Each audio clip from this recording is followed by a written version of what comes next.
Central. We doing good? Call me crazy, but I have a feeling there's somebody currently sitting on the stage. I see one Colts jersey. I see two Colts jerseys. We got a sweatshirt working. Does anybody know that guy, second guy in? Yeah, he does. Well, we are so fortunate to have Reggie Wayne headlining this amazing podcast called Bowl Season. If you're not familiar with it, you're going to be by the end of this session, and you're going to want to go download it. Our host today is Nick Carparelli, who has a long, distinguished career in the college athletics space. He is currently the executive director of Bowl Season, and I'm going to leave it to him to do all of the introductions. FYI, stick around for this whole session. It's actually going to be split in half. At the end, we're going to be giving away VIP passes for Playoff Playlist Live, CFP House, which is the indoor, because it's supposed to be raining, the indoor VIP suite, free food, free drinks for you to enjoy the concerts this weekend. So with that, stick around. Nick Carparelli, take it away. Thank you, Bonnie. Thank you, everyone, for being here. I'm Nick Carparelli. I'm the executive director of Bowl Season. Earlier this year, we started a brand new podcast called Bowl Season Stories. We hosted some amazing guests, college football legends, executive directors of the bowl games themselves, as well as members of the media who cover college football on a regular basis at the national level. We heard so many great stories about their experiences participating in bowl games. If you want to catch any of the episodes, you can find them wherever you listen to your podcasts. Just search Bowl Season Stories. I think you'll enjoy them. We're excited today to be here in Indianapolis at the College Football National Championship. We are at Playoff Fan Central. Thousands of fans are around here getting ready for the big game on Monday. I feel really, really privileged to be on stage here with three football legends. So let me introduce these guys. To my immediate left, a member of the Colts Ring of Honor, the University of Miami Hall of Fame, a finalist for the NFL Hall of Fame this year. Come on, it's got to happen, right? First-round draft pick, six-time Pro Bowl selection, member of the 2006 Colts Super Bowl championship team, but he started as a University of Miami Hurricane, Reggie Wayne.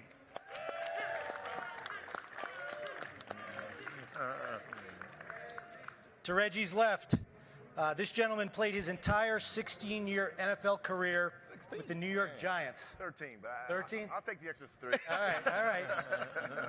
Seemed like 16. Member of the 2007 Giants Super Bowl championship team and a member of the Giants Ring of Honor. Former University of Michigan Wolverine wide receiver, Amani Toomer. And to my far left, another first-round draft pick of the Tennessee Titans in 2008, three-time Pro Bowl selection, 2009 NFL Offensive Player of the Year, and one of only 8 players to rush for more than 2,000 yards in a single NFL season. Wow. Former East Carolina Pirate running back, Chris Johnson.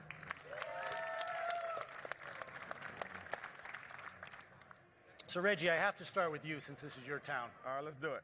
Can y'all hear me? All right. We're good. There's a big game going on in 48 hours across the street, but let's take it back first a little bit. Before you were a Colt, before you were a Super Bowl champion, you were a Miami Hurricane. People remember the Hurricanes late 80s, early 90s, kind of a dynasty. Hit a little bumpy road in the mid-90s, so you were a part of a squad in the late 90s that were kind of rebuilding. Yes. Went to 3 bowl games. Year after you left, they won the national championship. Sucks. But go ahead. Continue. Well, we'll talk about that. The games you went to, think about this, building towards that championship, right? The 1998 Micron PC Bowl in Miami, 2000 Gator Bowl, 2001 Sugar Bowl. Yes. Looking back at that, what did those bowl, all wins, by the way, what did those bowl games do for your teammates, University of Miami program, and helping them get to that national championship the following year? Well, for one, it brought us together. The University of Miami has always been about brotherhood, been about a family, whether you win or lose. So what it did was it brought us together. A quick little story, my freshman year, it was a rough year. It was 5-6. We was on some probations, but that's another talk. Um, but you know, my sophomore season, we went to the Micron PC Bowl, but that's not where we wanted to go, right? So as all the freshmen in my class and the class after that, and even the class before me, Edrin James, who a lot of people know, like we decided we wasn't going to cut our hair until we go to some form of what we thought was a meaningful bowl game. Yeah. You know what I mean? So, you know, it's things like that that brought us together. That say, you know what, we're gonna come together. We're gonna figure this out, no matter what the situation is, and we're gonna go to battle with each other, and we're gonna try to come away and get a victory and push forward. You know, so. You mentioned about, you know, them winning the championship the year after I left, but I feel good about that because I felt like I was part of the foundation that was being built, you know, and that's what Miami was. It was a family, it was a brotherhood, and we're still the same as we were in college that we are today. Now tell us a little bit about that Sugar Bowl. That was the 2000 season. Yep. You finished the regular season third in the country. Florida State was second, but you beat them head to head. So you guys felt you should have been in the championship game. So clearly you had something to prove in that Sugar Bowl. You took it to Florida pretty good. What do you remember about the focus and the determination in that Sugar Bowl? And did you guys have something to prove there? Yes. The Sugar Bowl, it was a bunch of upset kids that wanted to show the world how upset we were. Right? We really felt like we should have been in, you know, the national championship game. Like you mentioned, we beat Florida State. And which was an arch rival for us, and to see our arch rival go to the championship game, like we really, as a team, we wanted to go out there and disrupt that game. You know what I mean? Like that's how upset we were. So, you know, it's kind of bittersweet for me. Obviously, I wanted to play in the championship game, and that's the goal for all college teams. But it also was my senior year, and I'm from New Orleans, and the game was in New Orleans, so I was able to, at least before I left, to play in front of a bunch of family and friends that never got a chance to see me play in the college level. So it was bittersweet for me, but I mean, yeah, it's whenever you see Florida State get any success, it's terrible. You know, so yeah, we was upset. Chris, let me go to you. Your entire career at East Carolina was great, but you really had a breakout senior year. 2,960 all-purpose yards, 24 touchdowns. In your career, you played in the first ever PapaJohns.com Bowl in Birmingham as a junior, then finished out your senior year at the Hawaii Bowl. In that game, 223 rushing yards, 32 receiving yards, 153 return yards, 408 all-purpose yards, kind of a normal game for you that year. You broke the single-game bowl season record for all-purpose yards, and that record still hands today. Pretty cool. But what was better about that game, your performance or being in Hawaii?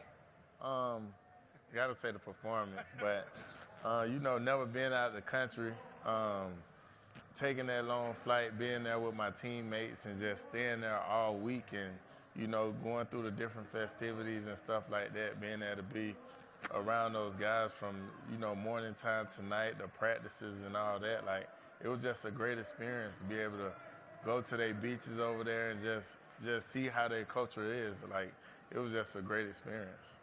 Now, it was a pretty long trip to take for your fans. It was about 4,800 miles to get there. But East Carolina is known for having great fans. I think they purchased 3,000 tickets and then donated them to the troops over there, which was pretty cool. But tell us a little bit more about that experience. You know, we talk a lot about the bowl experience. It's more than just a game. Hawaii in particular, that's a place that I would imagine you and your teammates had never been to. Probably a lot of them have never been to since. You know, how meaningful was that to be at a destination like Hawaii with your teammates, your best friends, and what were some of the memories you have from that? It was definitely meaningful. Like, before then, like, I only been to Florida and Carolina. I never been anywhere else. And you know, that flight is probably like 2 hours from Florida to Carolina, and then going from there to now we got a 10, 12-hour flight all the way to Hawaii. So even spending that time with those guys on the plane, like doing different things and stuff like that, it was just a nice situation to be able to be in front of those guys. And not only that, like, this is my last time around these guys. I'm a senior, coming up with the guys that I came in as my freshman class and all the guys under me and all the guys that just looked up to me. or whatever. So being able to be over there and show those guys the right way to do it, even though we're having fun, the right way to prepare for a game and stuff like that. Because, you know, once you go to bowl game, it's a lot of distractions. Players get in trouble, younger guys get in trouble, and just being able to be over there and showing them the right way. That's one of the biggest things. And then not only that, just the game. You know, going through the whole season, putting up those numbers, and, you know, you always hear, oh, the competition is not good, the competition is not good. And to be able to go to that game and play against Boise State, the same team that had a lot of those guys that just beat Oklahoma the year before. Earlier that year, I had a similar game where I had 400 all-purpose yards, and it was like I didn't do it against anybody. So be able to go to the bowl game, my last game of the year, everybody around the country watching, and for me to put up those same numbers, it just was amazing. Amani, you were at Michigan from 1992 to 95. Your teams were similar to what Reggie experienced. You were a part of a group that helped build the program, and not long after you left, they won a national championship. You went to some great bowl games. As a freshman, you went to the Rose Bowl. Elvis Gerbeck under center, Tyrone Wheatley at tailback. Great team. So tell me about that. You're 21 years old, freshman at Michigan. I was 17. 17. All right, even better. 18. Freshman at Michigan, you win the Big Ten, you go to the Rose Bowl. You must have thought, this is great. We're going to do this every year. You know, what was it? What was going through your mind when you arrived at the Rose Bowl as a freshman? Well, my dad used to work for the Pac-10, and so back when it was called the Pac-10. And so he took me to a Rose Bowl game when I was in the 8th grade. And so I remember going to the Rose Bowl. We went to the parade, then you walk down, and you go into the game, and I was like, this is the best thing ever. And then for me to be able to play in that game just a couple years later was great. Didn't have a great experience. I didn't catch a ball because I was a freshman. And but it was just fun to be a part of it, and just like Chris was saying, everything that leads up to it. You know, we're all from Ann Arbor. We're in LA, hanging out, going to all these different things, and having that time that you spend with them. It's almost like a Christmas time. You know, everything. You know, you wake up Christmas morning and everything is good. The buffet tastes better. Everything you're around, the orange juice, everything just tastes better because you're with your guys that you are in college, but now you're on like a vacation together. And, you know, just to get that opportunity to be in a different environment and spend the time with your teammates, I think that's what I remember most about these bowl games. The games themselves were pretty good, but just what Chris was saying, when you're spending time with these guys that you know, personally, you don't really have an opportunity to go to these places, but then as a group, collectively, you're never going to go to these places with these people that are your teammates. It's that's what makes the bowl season special. And then you get all the sweatsuits and the watches and all this stuff. And when you're younger, you're like, oh, I got a free pair of shoes, or I got a sweatsuit with Michigan on it. It was great. Like, those are the things that really get you going. And that's really what I remember most about these bowl games. The Rose Bowl was phenomenal. Well, let's talk about those other games a little bit more in particular. You went to 3 other games. Yeah. You went to the Hall of Fame Bowl in Tampa, Holiday Bowl in San Diego, Alamo Bowl in San Antonio. You pretty much have the whole country covered in your bowl game experiences. Yeah. I'm sure you had, every bowl game's unique. That's part of this, what we talk about in bowl season stories a lot. They're all different. They're all unique experiences. It'd be great if you could go to all of them at some point in your life, but obviously you can't. Tell us any memories that stand out at any of those bowl games, any of the things that you experienced with your teammates that you think about all these years later. Well, we went deep sea fishing when we went to San Diego. And I'd never been deep sea fishing before. And it was so much fun. I never thought I'd enjoy fishing growing up kind of in the city area. And so going fishing was great. And then we're out in the middle of the ocean off the coast of Mexico, and we see like this huge, I don't think people realize how big submarines are, but a submarine comes out of the ocean, comes out of the water, and it looked like a mountain came out of the water. And we were like, what is that? And we saw this submarine go, it was like these big, it was that was something I'll never forget. Of seeing an actual real submarine coming out of the water while we're going deep sea fishing. That's Did they do that just for y'all? Or? No, it just happened to be. It was, I don't know. That is crazy. Maybe they did do it for us. I don't think so.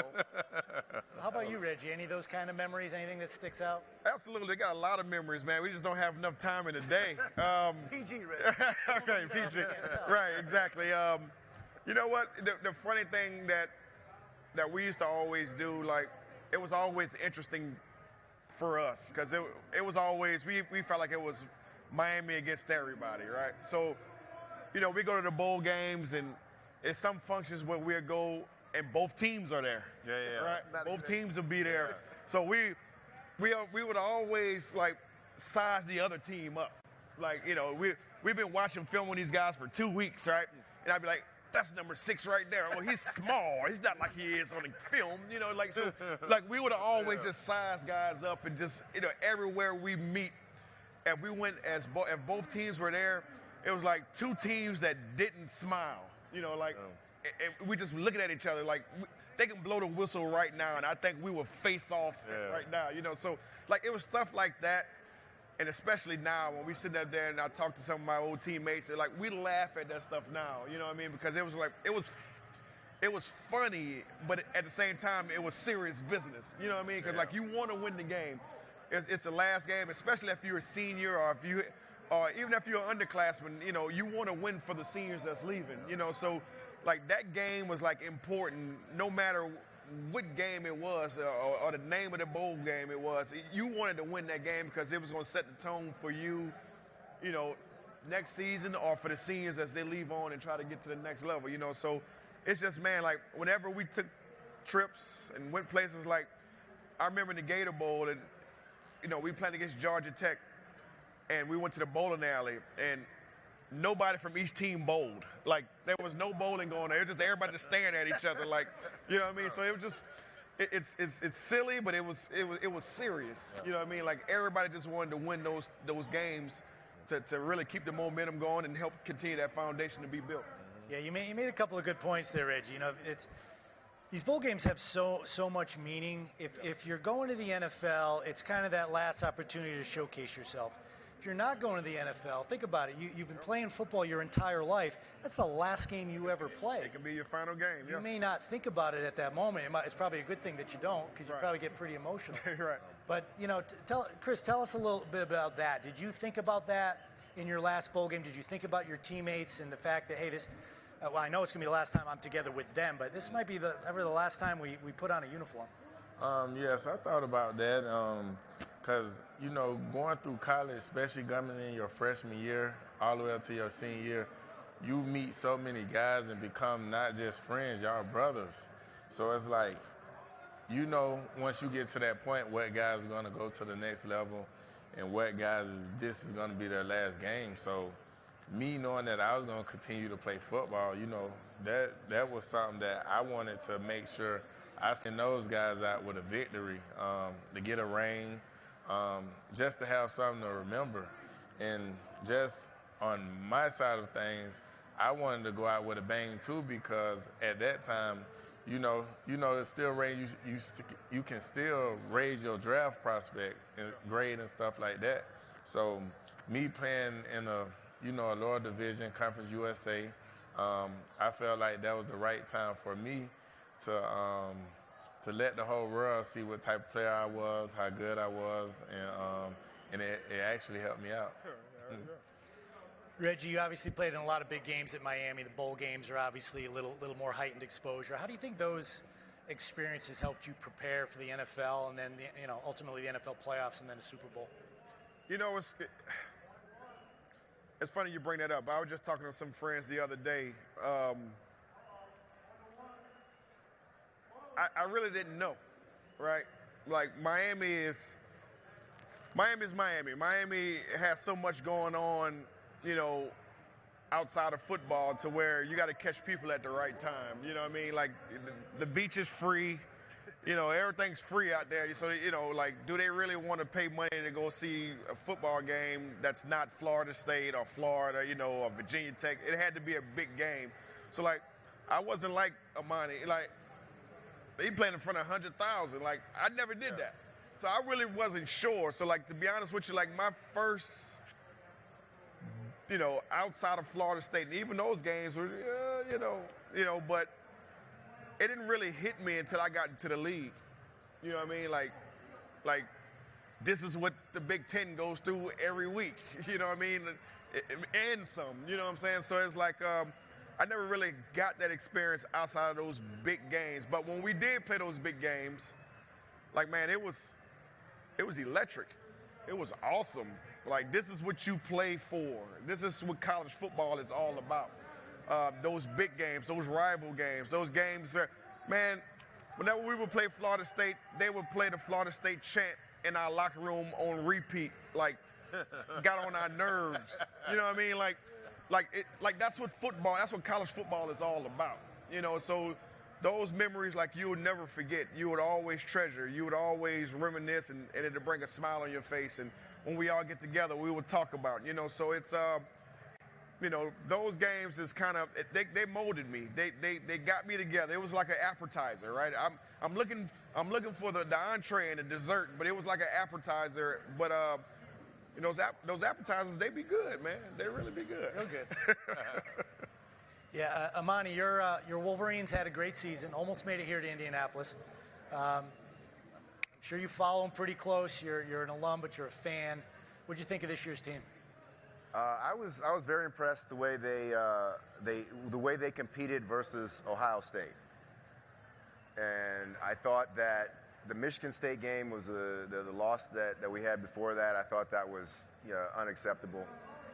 Being up and then letting Michigan State back in. I'm still very skeptical about the direction in which the program is heading in, because I feel like they have the players, they always have the top recruiting classes, and yet and still we're not seeing them consistently in these games. So it's a little bit disheartening, but in not beating Georgia, I thought that was I thought that was something that I felt like we could have competed better. I mean, I don't know if we'd have beat them, but I don't like the way we competed against Georgia. But going back to Reggie's question, because I like that question better. I thought that a bowl game helped me get ready for a Super Bowl, right? Because there's a whole bunch of distractions. Bowl games get you ready. Because in bowl games, there's a lot of distractions, but at the end of the day, there's a game that you have to play for. And so in the Super Bowl, the same way. I played in 2 Super Bowls, and there's a lot more distractions, but you kind of understand, because you play in college bowl games, that at the end of the day, all this is all good and all this pomp and circumstance is good, but there's going to be a game that you have to focus in on, and there's a goal behind all this stuff, and take it with a grain of salt, because the game is you're going to remember, not really much of anything else.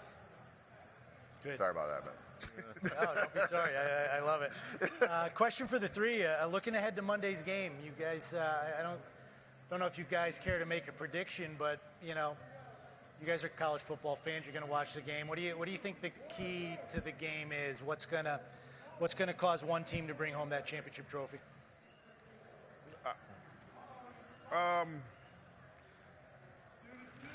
To be honest with you, I don't care about any of these teams, all right? It's nothing personal. I didn't go there, all right? But when is the U going to get back? the U is going to get back. I don't want to talk about that. One game at a time. We got a new coach. We get a new direction right now. But as far as the game coming up,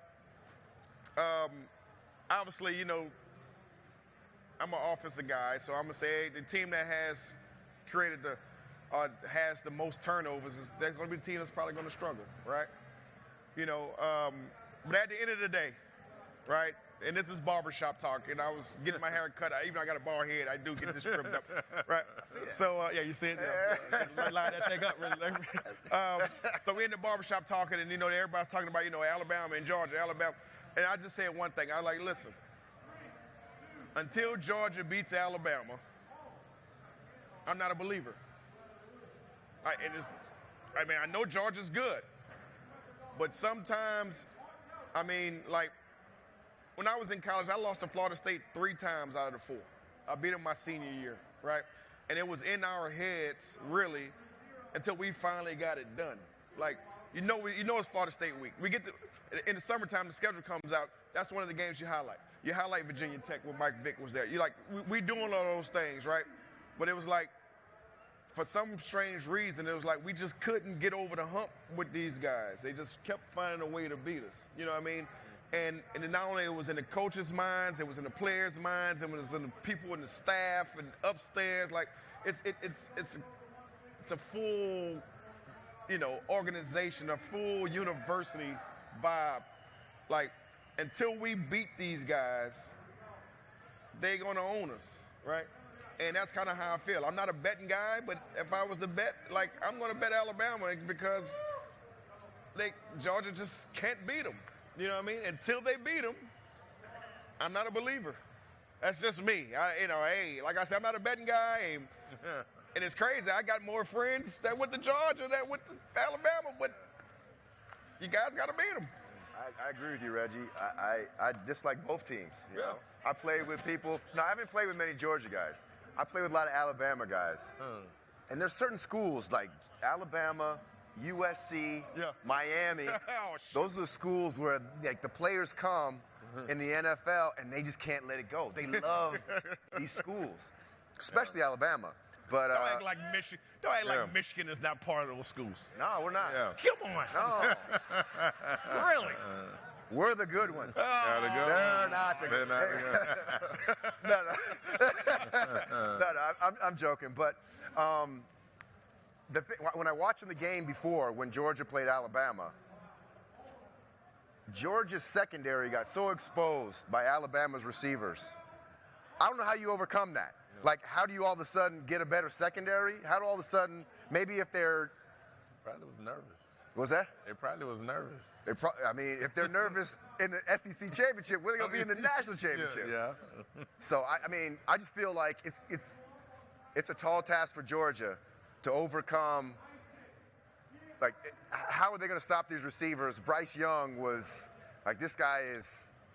Probably won the Heisman off of that. He won the Heisman. He did. He won the Heisman off of that game. Yeah. And he's the kind of quarterback that you don't want to play against, right? Because against Auburn, he had a horrible game until like the last 2 minutes. Right. Those quarterbacks that can shake anything off and still perform at a high level in the fourth quarter, those are the quarterbacks you don't get. Like when you're playing Peyton Manning, you don't get comfortable in the game till you're on the bus and the score's over, the game's over. Yeah. Well, I'll tell you one thing for sure. It's going to be an interesting game. It's going to be an exciting game. I don't know how you pick one or the other. Before I wrap up, I want to make one comment and make sure everybody here knows. We throw around the term student athlete very loosely sometimes. All three of these gentlemen on stage, not only were they amazing athletes, Hall of Famers, Super Bowl champions, they all graduated from their respective universities and have degrees. So that might be their best accomplishment. And I graduated a semester early. I didn't.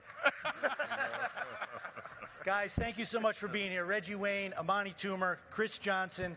We appreciate you joining Bowl Season Stories. We hope you all have a great weekend. Enjoy the championship game. Thank you. Thank you. Hang on, guys. You guys aren't done yet. Okay, we're going to take a quick break. I'm going to be replaced by somebody much more talented than me. And these guys are going to continue for an extra few minutes. So thank you all very much.